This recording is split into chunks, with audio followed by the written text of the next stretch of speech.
నాయకుల కార్యకర్తల సమావేశానికి మన అతిథి మన MLA Musi river front chairman Devireddy Sudheer Reddy గారు,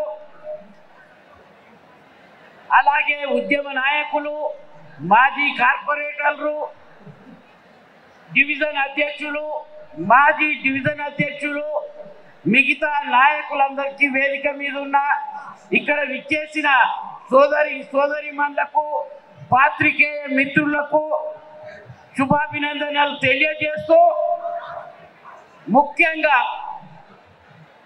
ఇప్పటిదాకా ఆ హస్తినాపురంలో ఉండే తమ్ముడు, ఏం పేరు నీ పేరు?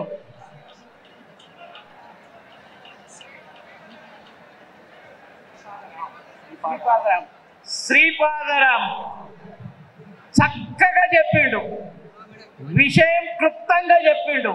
మీరందరూ కూడా మంచిగా విన్నారు.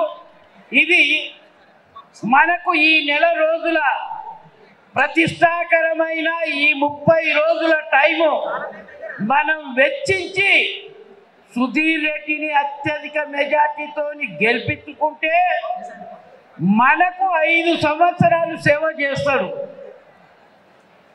5 సంవత్సరాలు సేవ చేస్తాడు. లేకుంటే 5 సంవత్సరాలు బాధపడవలసిన పరిస్థితి కార్యకర్తలు, నాయకులందరికీ. ఇది ముఖ్యంగా మనం అందరం గమనించాలి. ఈ 30 రోజులు కష్టపడితే మనకు 5 సంవత్సరాలు మనం హాయిగా నిమ్మడంగా ఉండొచ్చు. లేకుంటే మనకు ఇబ్బందికర పరిస్థితి.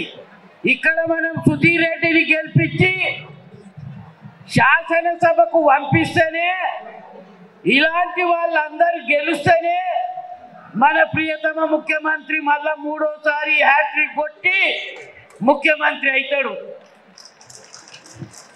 మీకొక్కటే చెప్తున్నా, మన ముఖ్యమంత్రి ఈ రాష్ట్రంలో ప్రవేశపెట్టిన సంక్షేమ పథకాలు వేరే ఏం అవసరం లేదు. మనం ఇప్పటిదాకా జనానికి ఇస్తున్న సంక్షేమ పథకాలు ఏమేమి ఇస్తున్నాము అనేది ఒక్కటి.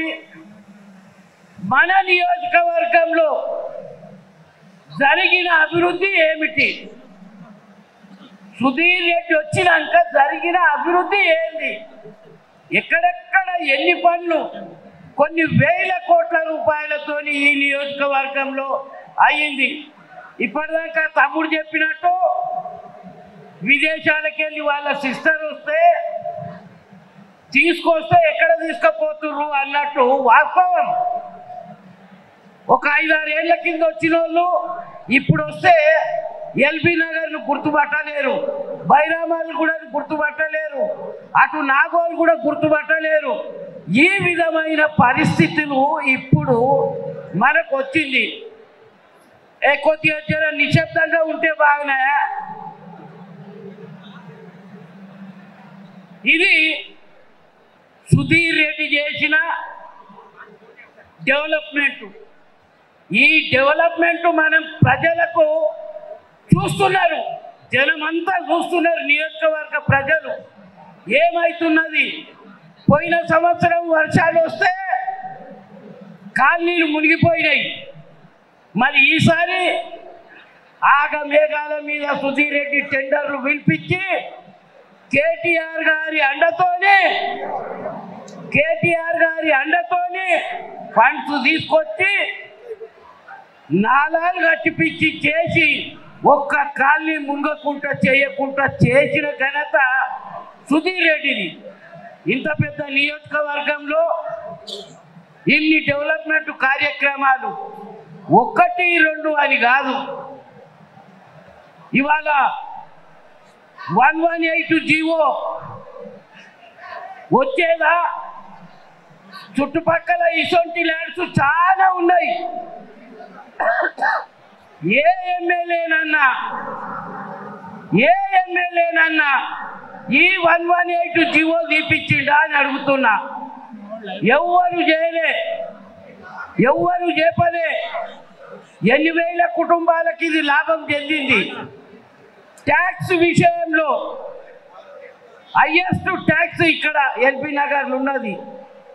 మరి 25% ట్యాక్స్ తగ్గించిన ఘనత సుధీర్ రెడ్డిది. ఎవరితోనన్నా అయ్యిందా? ఎవ్వరు చేయలే.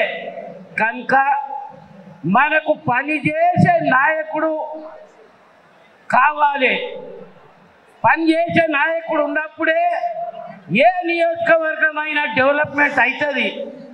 వీటినన్నింటినీ దృష్టిలో పెట్టుకొని ఇవాళ ఎక్కడెక్కడ ఏమేం కార్యక్రమాలు ఇవాళ మనకు పండ్ల మార్కెట్ తీసిర్రు, హాస్పిటల్ కడుతున్నాం. ఎంత పెద్ద హాస్పిటల్